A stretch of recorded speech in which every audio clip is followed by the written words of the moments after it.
Okay, into the second half, or the 2 of 3 parts in a way, but the final bit's a bit shorter than the others.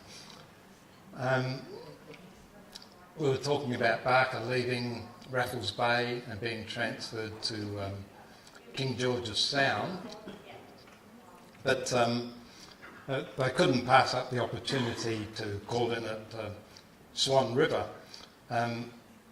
And the Swan River, the time they spent at Swan River was described in this book, as I said, by Braidwood Wilson. And it's the only real good description I've ever seen of the Swan River settlement.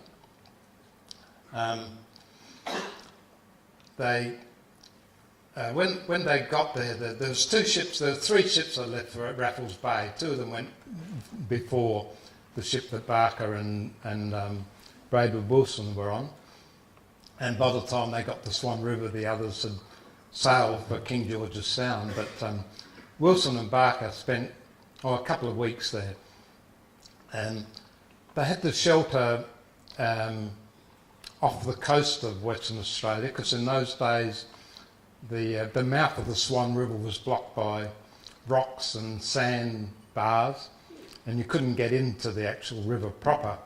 It wasn't until many years later that they dynamited that opening that the Swan River settlement had a useful port that could be used. So in Barker and Wilson's day, they anchored off the coast, and then you caught a small boat which took you over the sandbank and into Swan River proper. And they describe everything being tents and temporary buildings. There was Governor Stirling there when they finally made their way into what had been named Perth, and the streets were named, but there were no real buildings. And Governor Stirling was besieged by all these settlers who came out, because the Swan River was supposed to be a free settlement, like Adelaide, like South Australia originally. And all these people went out there hoping to get free land, but no one seemed to want to do any work. So, and any workers they did send out seemed to be the detritus from England. They weren't much good, so let's send them over there, and get rid of them. But Wilson talks about Governor Stirling being besieged by all these people with their letters of introduction, and him walking backwards towards a swamp and then finally leaping over it and taking off for his life. And the rest of them didn't want to get their boots dirty, so he managed to get away from them. So Barker and Wilson were invited to join an expedition that Stirling was going on, leaving the next day. And they met at the base of the hill, I forget the name of it now, but it's the King's Park, the hill there, and sailed up the Canning River. And they fitted themselves out pretty good when they went camping like this. They had tents, they had food, but they had plenty of grog, and that seemed to be the path of the course in those days. And they went up the Canning, and Wilson talks about going for an expedition on foot and meeting up with Aboriginal people and asking them to take them to water, and they took them to a waterhole. Then they asked for another waterhole, they took them there, and they asked for another one, they took them there, and all of a sudden they disappeared. And the people of Wilson were a bit annoyed. Why did they leave us here? And he said, well, all we're doing is get them to take us there, take us there, take us there. You can't blame them, Anyway, back at the Swan River settlement, Barker and Wilson both showed a lot of concern, because all the good land along the riverbanks were being taken up by the settlers. The Aboriginal people were being driven off, and they could see that may be causing problems, which it certainly did in the not so distant future.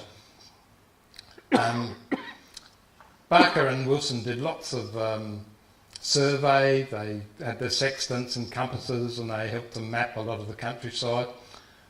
There was a rumour that there was a bit of a gap in that blockage at the mouth of the river, so they meticulously surveyed that and established there was no safe place for boats to get through there.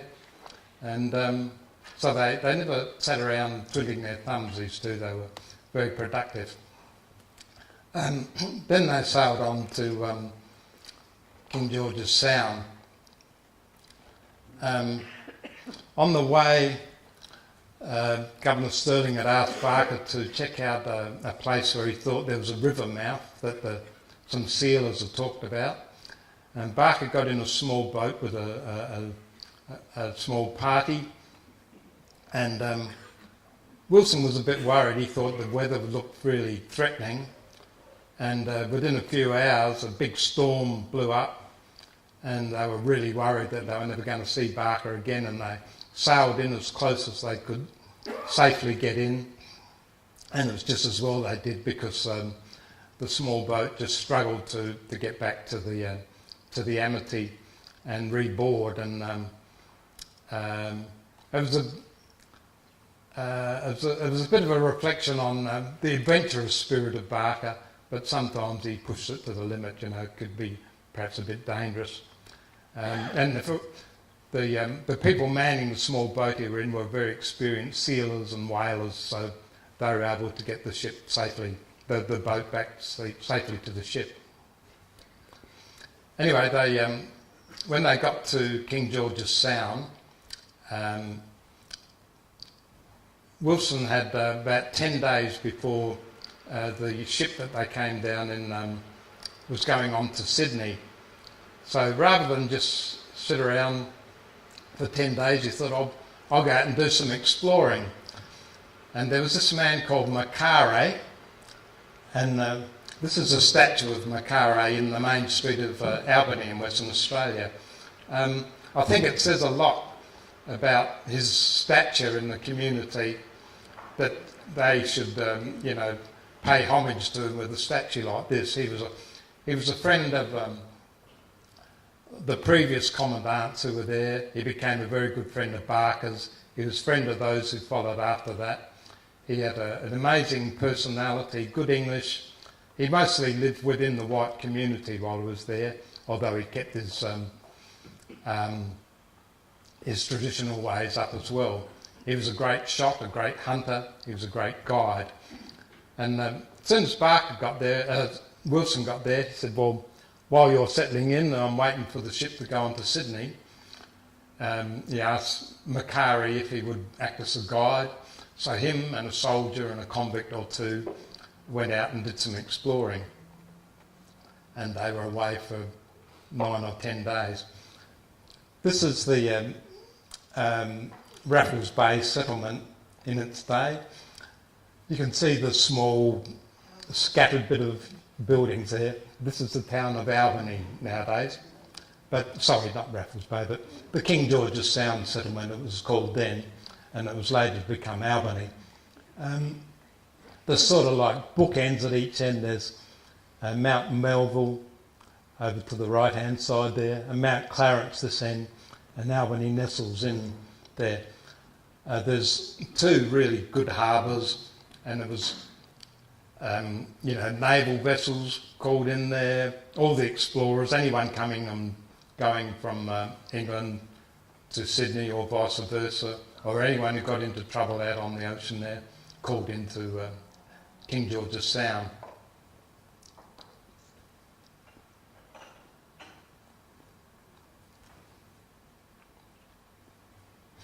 When Wilson went exploring, he went about 40k north of Albany, and he came across this hill, and he climbed it and camped there for the night, and he named it Mount Barker after his friend.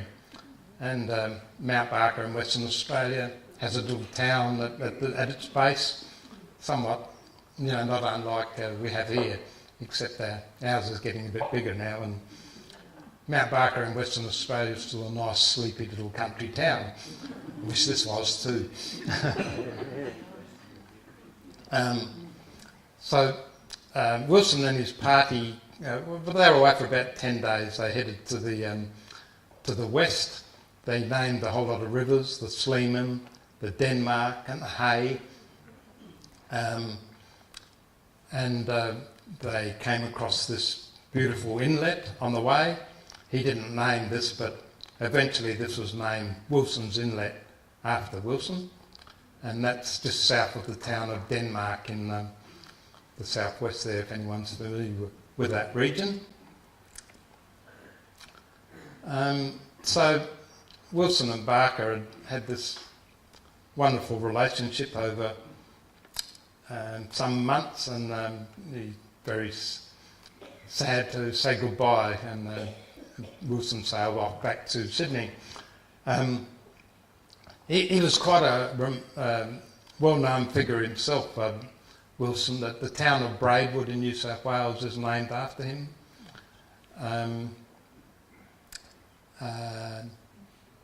He was a very prominent figure in the society, and obviously you don't get the town named after you unless you're someone of worth. Once Barker settled in, he also went out exploring with Macquarie quite often. They covered a lot of the ground that Wilson covered, and other places. They'd camp at night. Sometimes they'd meet other Aboriginal people in their travels. One stage there, Macquarie shot some ducks and in the water, and they thought, well, he'll go and swim and collect them. But remarkably, Barker found out that the Menang people, which is a subgroup of the Noongar of the southwest, had an aversion to water. They didn't swim, they didn't build boats, they did catch fish off the shore, but they, unlike the Wadja of the top end, they had a bit of an aversion to the water. So when Macquarie shot these ducks, it was Barker who had to strip off and go and swim and collect them. Sometimes at night, Macquarie would tell stories about dreamings in the night skies.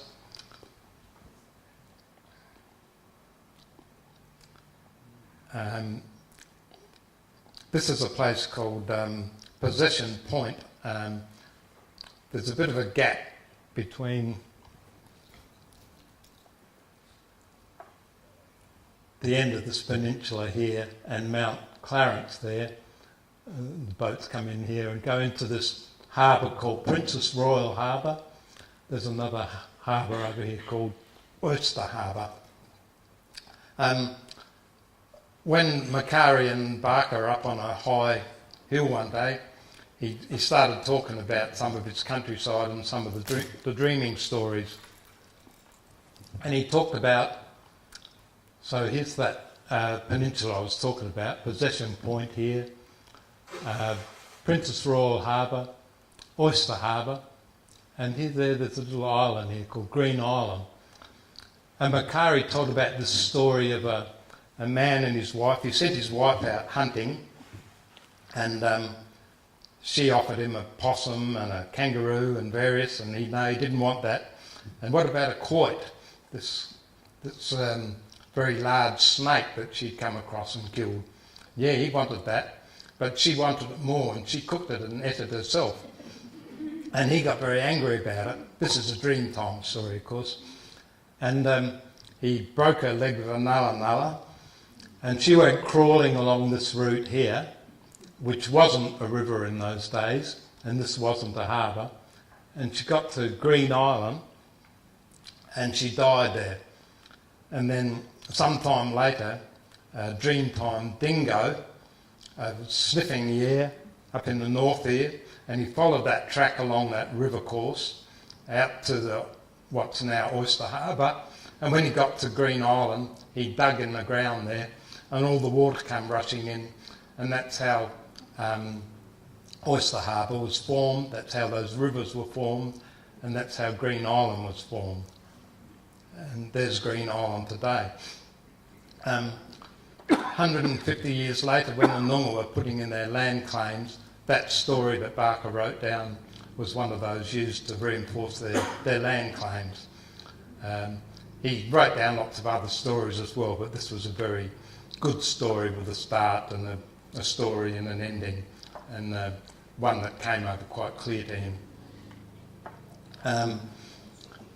There was one of the convicts who was a very good gardener, and he asked to be put on Green Island where he could garden there, so they'd sail out and visit him every now and then and stock him up with goodies and collect the produce that he grew there.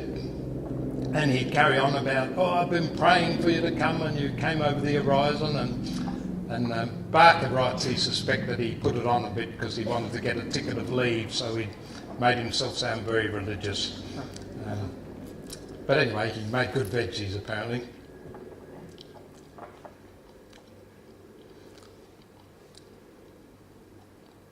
So the Noongar people wore kangaroo skin capes over their left shoulders, which left their right arms free for carrying out chores, spearing, doing things. The women carried babies on their backs with kangaroo carriers, and most of the people there in the southwest there carried a fire stick under their cape called a kala, because unlike the top end where they could light a fire in minutes just by rubbing a few sticks together, it's much harder in a more damp, colder climate down in the southwest to get a fire going, so they often carried a fire stick with them. Once again, just like at Raffles Bay, that people would come into the community just about every day, and Barker developed a really close relationship with them. One day Macari came to Barker and said that a tarragon, one of the natives, had been bitten by a snake, and Barker and Macari and Surgeon Davis went out to visit Tarragon, and he was in a bad way. He'd been bitten on the finger, his throat was swollen, he couldn't talk, he didn't look very good at all. His friends had bandaged up his wrist, and Surgeon Davis thought, no, what this needs is that bandage has to come off, and then we'll rub that arm vigorously. And anyone who knows anything about treating snake bite today knows that's the absolutely wrong thing to do. And in a few days later, a tarragon died. And Barker talks about going to, he arrived in the camp just after he died, and Barker said how he sat down at the foot of Tarragon and shed his tears with theirs. So that shows the closeness he had with the people there.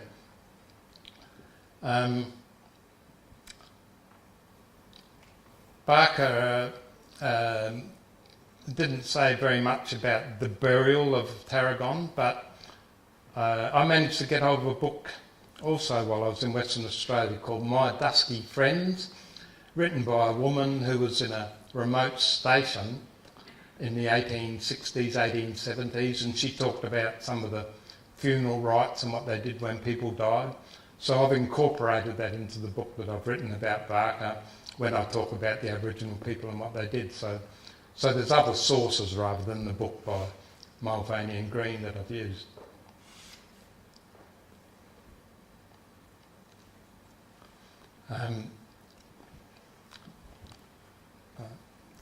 Now that's some of the shelters that the Noongar people, or the Menang of King George's Sound used to build. Barker also writes about things that the convicts and the soldiers would do to entertain themselves at times, because the convicts had relatively freedom. They had to work every day, but sometimes their task was to go out fishing or collect firewood or so on. And sometimes when they had like a game of football, they might join in together. And at one stage, they got this little game going to see who could run up to the top of Mount Clarence and back again in the quickest time, and no doubt they'd place a few wagers on these things. So Macari decided that he'd have to go at this, so all the money was on Macari to win this bet, but I think he had a bit of a rest up on the way up or the way down or something, and he didn't quite beat the record holder, so that was a bit of a shame. A few days later, Barker said that the men had found a new game where they blindfolded themselves and tried to find the flagstaff while they were blindfolded, and he was pleased about that because they weren't twisting their ankles and breaking their legs and stuff running up and down the hill all day.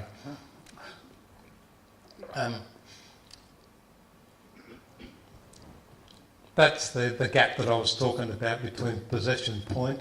To the right is Princess Royal Harbour, and to the left you can see that it's what a great shelter it is for ships to come in.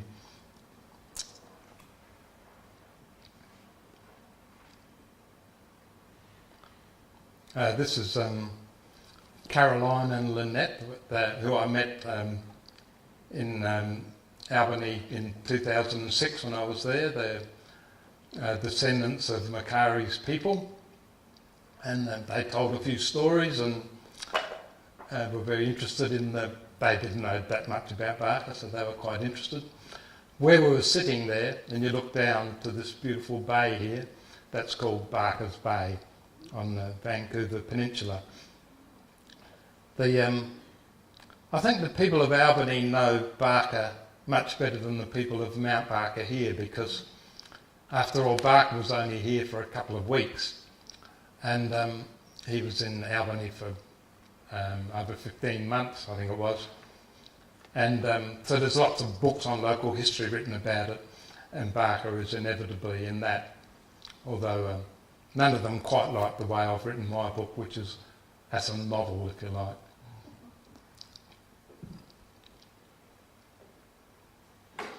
Caroline and Lynette showed me this fish trap they'd made. Barker describes a lot of these fish traps like that, so you build a rock like that, rocky wall like that, the tide goes out, the fish get trapped in there, and it's easy pickings. And so that's one of the traditions that Caroline and Lynette that I showed earlier have their own little fish trap here. Very nice, better than the remnants of what I could find otherwise, so took a photo of that one. Look, that's covers the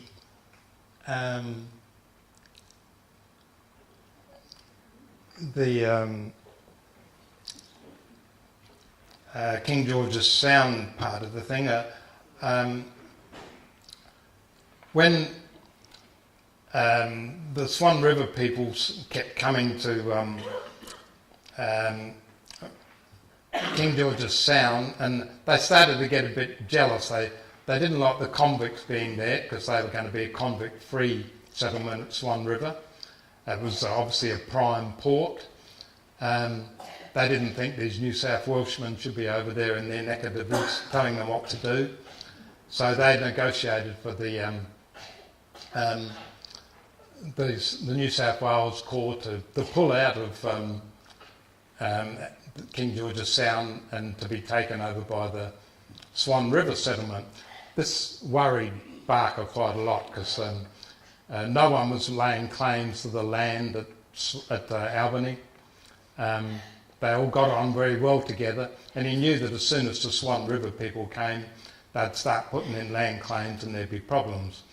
And when an overland party came from Swan River to King George's Sound, already Barker was hearing stories of massacres that had taken place over disputes about the land back near the Swan River and further south at Pinjarra. So Barker was quite concerned that the same sort of thing would happen at Albany. But I've got to say, I think because of the precedent set by Barker and other people who had command of the settlement there, the Aboriginal people at Albany have a closer relationship, I think, than I've seen it at most other places there. And the statue of Macari in the main street, I think, is a good indication of that. So Barker was ordered to pack up the convicts, the soldiers. They boarded the ship, the Isabella, and Barker was ordered back to Sydney.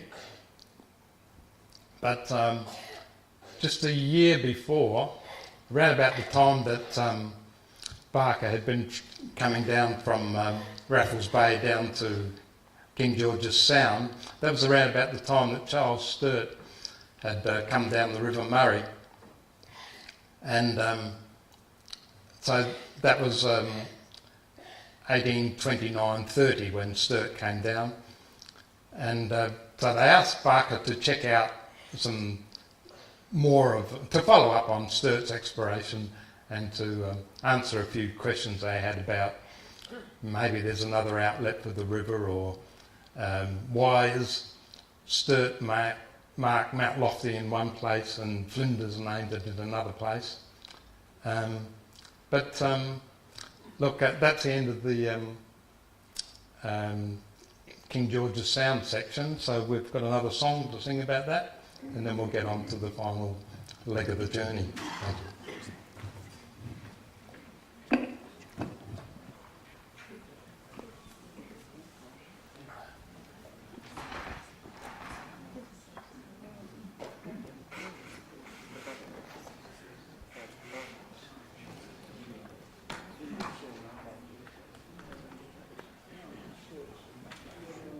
Cool.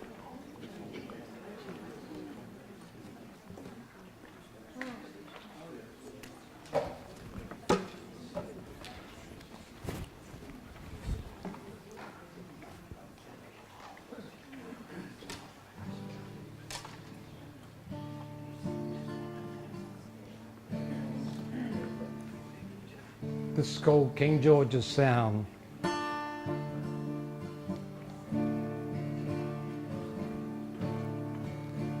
There's a softness in the air down there, though the southern seas can pound on those rugged rocks, white powder sand, hereby to mountains bound.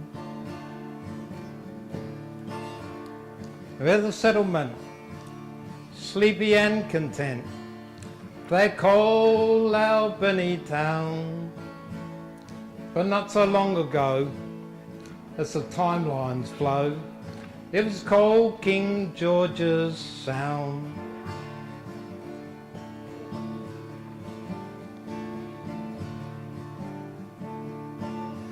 How the Noongar must have scratched their heads when they first saw white man sails, the erection of rough buildings lashed by those southern gales.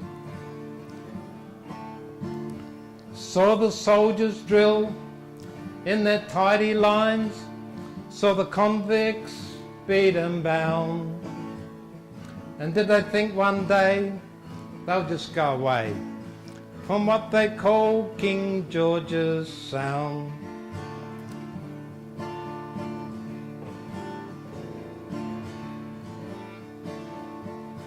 But there was friendship here, and Macari was a conduit for his race, and the commandant, called Barker, made him welcome in his place. And he shared his food, and he shared his fire, as the rain teemed down outside. And he wrote Macari's stories down that he told to him with pride.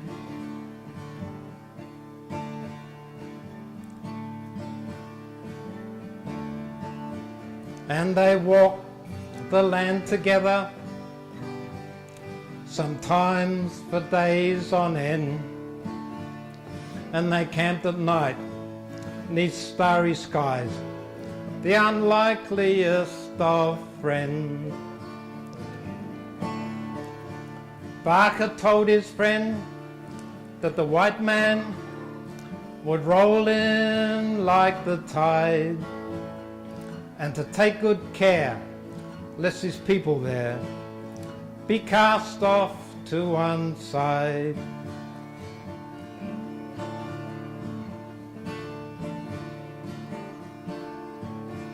Then there came the day when they sailed away for Port Jackson in the east, for the 39th and the convicts too. The Isabella brought relief, and Barker met his fate at the Murray mouth, where injustice did abound, and the tyrants from Swan River came and claimed King George's Sound.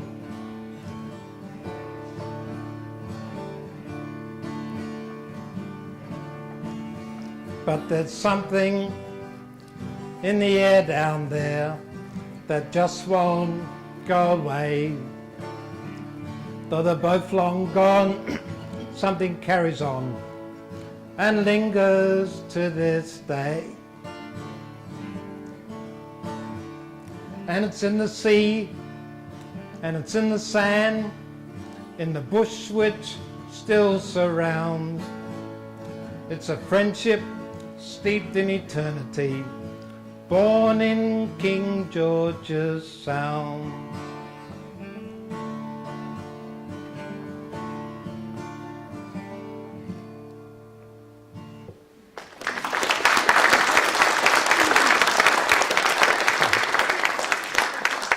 Thank you.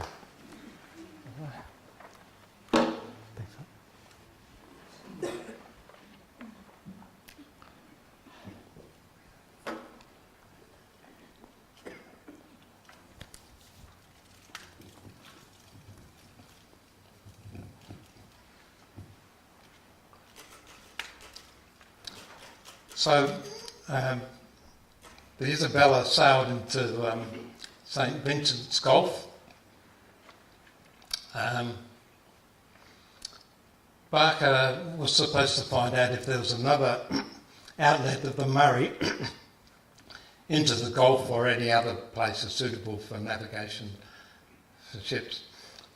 When they got to Cape Jervois, there was an Aboriginal group there, including a lady called Sally.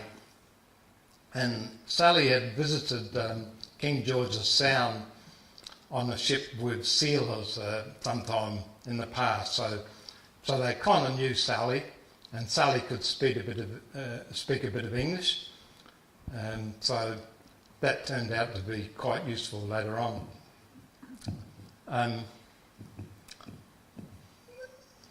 They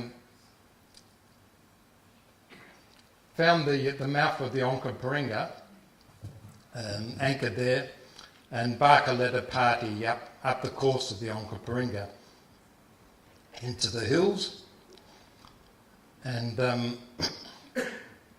they needed to. There was this story about Flinders Lane, Mount Lofty, which is here. You might notice that the top of Mount Lofty has been chopped off along the way.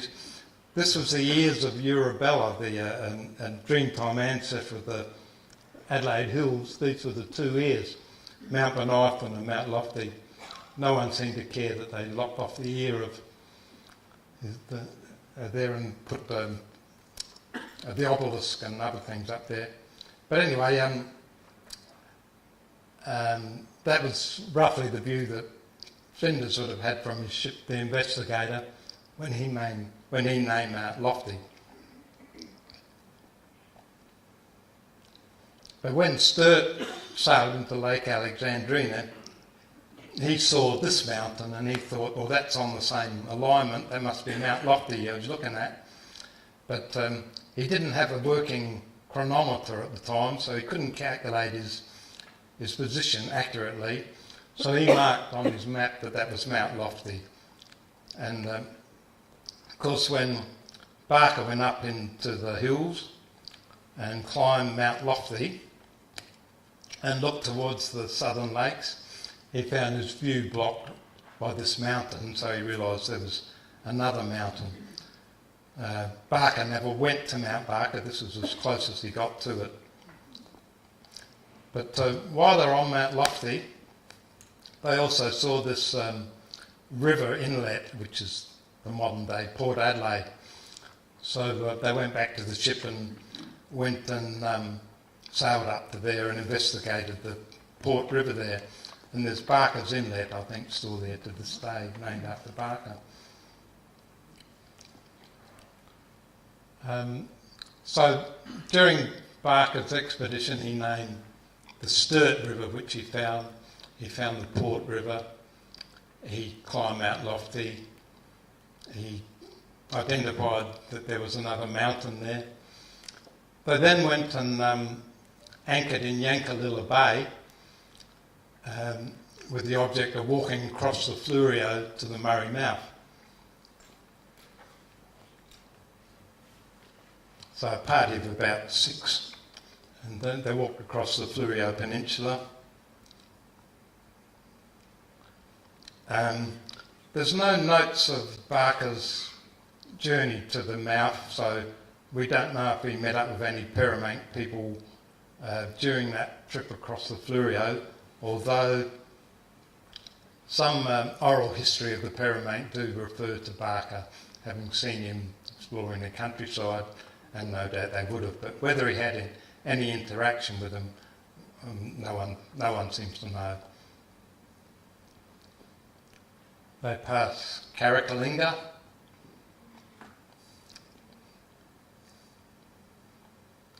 and eventually they came to a long open beach, which we know as Goolwa Beach today.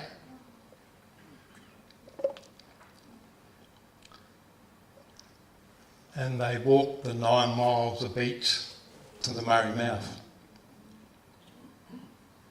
They arrived at the Murray mouth on the 29th of April, 1831. And they got there later in the day. Barker said, in the morning, I'm going to swim across that mouth there. It's about 200 yards across. Everyone thought he was a bit crazy. But the next morning, he got up, he stripped off. They tied a compass to his head. I think he probably had a pencil and paper, probably also tied to his head. And he swam across the Murray mouth. He was timed at around about 11 minutes. And he climbed this large sand dune there, which was called Barker's Knoll. This was painted about 20 years after this incident's happened, at Barker's Knoll there. There's still Barker's Knoll there along the stretch there, but it's a fair way away from the mouth now, but they still call it Barker's Knoll there. Barker swam across, he rested for a while, and then he climbed the sand dune. He would have had a terrific view of Mount Barker summit from there. And he could also see the Coorong and the sand dunes. He started wandering through the dunes. They waited and waited and waited. And while they were waiting, a party went back along the beach to look for firewood. And some of them said they thought they heard a scream. And others said, no, it's just the birds calling. And they got back to the mouth and said, did you hear anything? No, they didn't hear anything. But they were all starting to get a bit worried by then. More than 5 hours had gone, there'd been no sign of Barker. And gradually the day wore on, night fell, and on the other side of the mouth, natives lit fires and sang songs, and everyone really started freaking out and thinking they were not going to see Barker again. They waited about 24 hours, and there's nothing to do but to walk back to the ship, which was a 2-day walk. And so it must have been really sad journey back to walk back to the ship.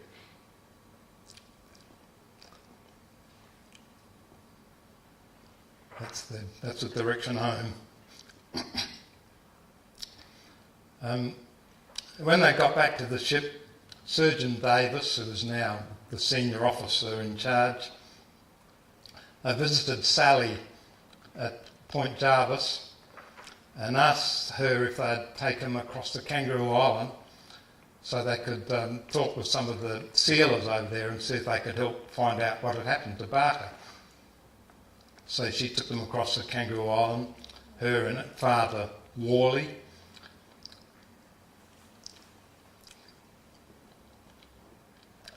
And they met up with Fireball Bates, flaming red hair and beard, and Worley, and they engaged them to go and find out what had happened to Barker. They lent them a whaleboat and supplies, and they agreed on a certain fee if they could help find out what happened to Barker. So they set off with Sally and Worley. Worley was the other sealer, Fireball Bates, and Sally's father, Conroy. They sailed the whaleboat to Horseshoe Bay. There it is, before it got overrun with tourists. And left the boat at the rocky point. And like Barker and the others did, they walked along the beach to the Murray Mouth. When they got to the Murray Mouth, Sally and her father and built a raft out of reeds so they could cross the mouth to the other side. A couple of days later, they came back and they were awarded with the whaleboat and a payment of £12, 1 shilling and sixpence for their services. They reported that Barker's tracks were found in the sand by 3 Ngarrindjerri men, and that Ngarrindjerri, Penagura and Wanangetta had followed Barker's tracks along the beach, and despite his entreaties of peaceful intentions, they speared him, hitting him in the hip, the foot, and finally through the chest as he attempted to escape into the sea. So there was Barker's screams they had heard. They'd probably floated up over the sandhill further down the beach, but those right at the mouth didn't hear those cries.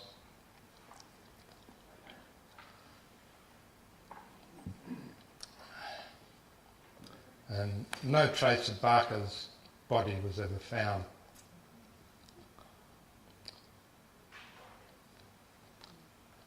Now this Fireball Bates,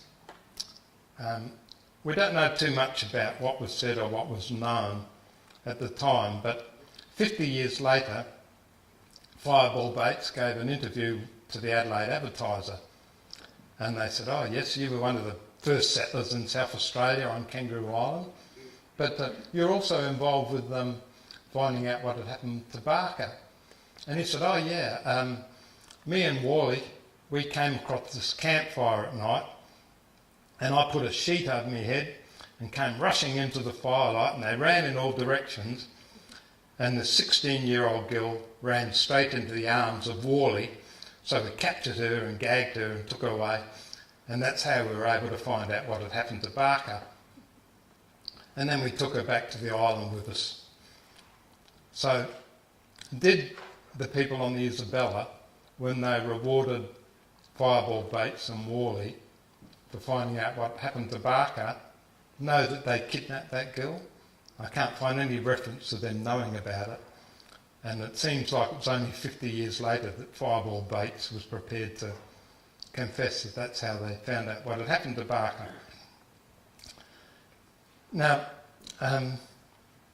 something I've neglected to mention as I told the story, particularly about King George's Sound, was when someone died in the community, the Menang of King George's Sound and the top end would quite often blame someone for that. So they had to go to another tribe somewhere and spear someone, because someone just doesn't die like that.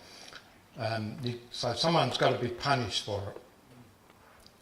And Barker was always telling them, no, you don't do that, you know, that's got nothing to do with those people over here, over there, you know, that it's a terrible thing to do. But of course, what happened to Barker was these sealers on Kangaroo Island not only took that 16-year-old back when they found out what happened to Barker, but they've been doing it for years. They'd been killing the people, they've been kidnapping the women, they were the real enemy. Barker comes strolling along the beach unarmed and vulnerable, so he was the one who copped it. So Barker not only had a really high respect for the Aboriginal culture, but he suffered at the hands of their culture. And also you could see the kind of bookends of this story, that terrible massacre that happened at the start of the story up at Raffles Bay, and the same, something happens to that to Barker. They're both equally tragic, they're both equally unnecessary, and it just makes the story of a very remarkable man reach a very tragic end.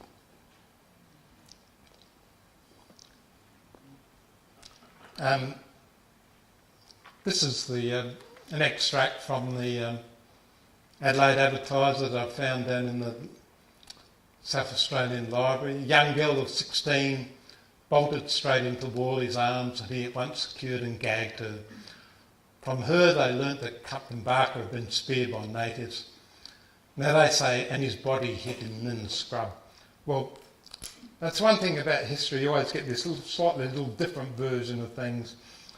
Most versions seem to say that he was thrown into the ocean. That one says hidden into the scrub. I say I've got to stick with one version or the other, so I write it the way I started off with, that he was thrown into the ocean. And I think that's probably the most likely truth, but who knows. When the Isabella returned to Sydney, Charles Sturt conducted an investigation into the death of his friend based on the accounts of those present. He named the mountain he had mistaken for Mount Lofty Mount Barker after his friend. He described Barker as mild, affable and attentive. He had the esteem and regard of every companion and the respect of everyone under him. Zealous in the discharge of his public duties, honourable and just in private life, a lover and a follower of science, indefatigable and dauntless in his pursuits, a steady friend and entertaining companion, charitable, kind-hearted, disinterested and sincere. The task is equally difficult to find adequate expressions of praise or of regret. They were great friends, Sturt and Barker. They'd gone back a long way. They were in the same regiment. They'd fought in some of the same wars. There's monuments to Barker at Noarlunga, near the mouth of the Onkaparinga. On Hindmarsh Island. This monument actually is a monument to Barker and Sturt. In Mount Barker Township, up there near the high school. There's a plaque in a church, St James Cathedral in Sydney. And there's this plaque in Mount Barker in Western Australia, talking, named by Wilson after Captain Collet Barker.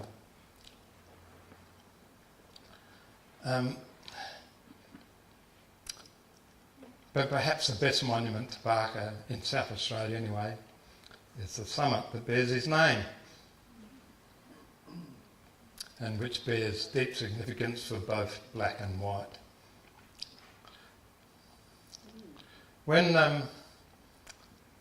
Barker died and they went through his papers, they found some notes he'd written about his favourite poem called Ode to Solitude. And the final lines of that poem read as follows, and it seems an appropriate summary of how Collet Barker lived his life and of how he died. So the final lines are, thus let me live, unseen, unknown, thus unlamented let me die, still from the world and not a stone tell where I lie. And that's the Collet Barker story. And we have a song about the Murray Mouth.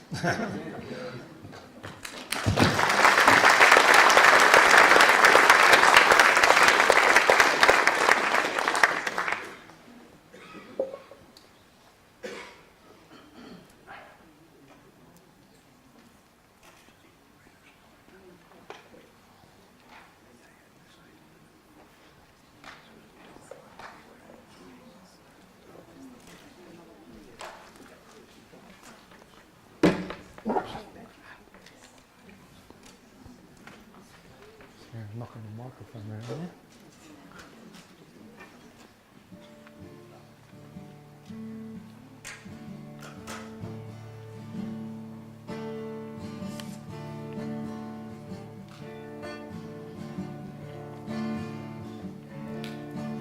On the 30th of April, where the ocean pounds the sand, where the dunes are whipped up by a southern breeze, here a land which had been sleeping was about to understand that the waves would sweep a country aren't just sea.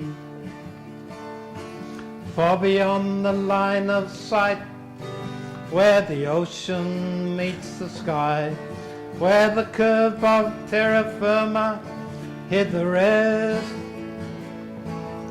came a quest for exploration and a yearning for new land, with no knowledge of the law which stood the test.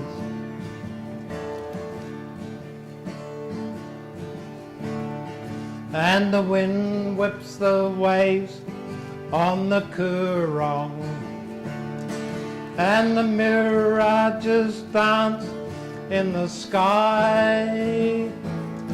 Here the captain of solitude faded away on the wind with a prayer and a sigh.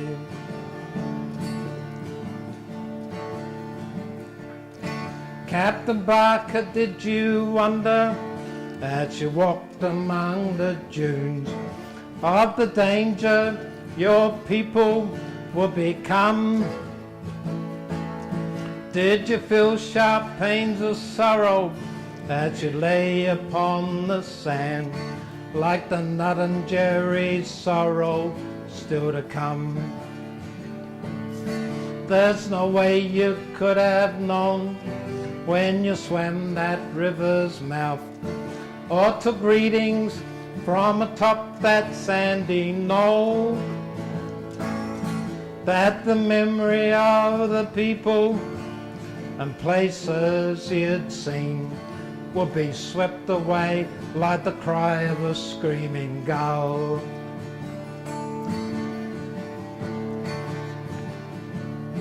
And the wind whips the waves on the Coorong, and the mirages dance in the sky.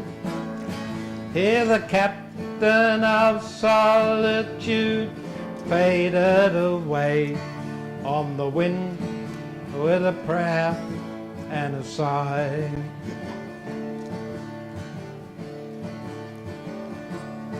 Where the southern wind shaped patterns on the beaches and the dunes, where the middens hold great stories from the past, here your spirit lies with others like your blood flowed to the sea. Here your solitary journey couldn't last. On that lone deserted beach where nothing has changed at all, where the sea and wind and sand are merged as one, That's where Collet Barker died, where his spirit still resides, on the 30th of April 1831.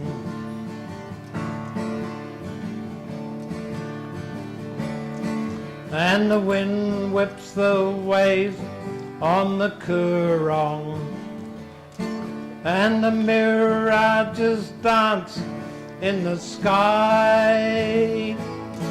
Hear the captain of solitude faded away on the wind with a prayer and a sigh. On the wind with a prayer and a sigh. On the wind with a prayer and a sigh.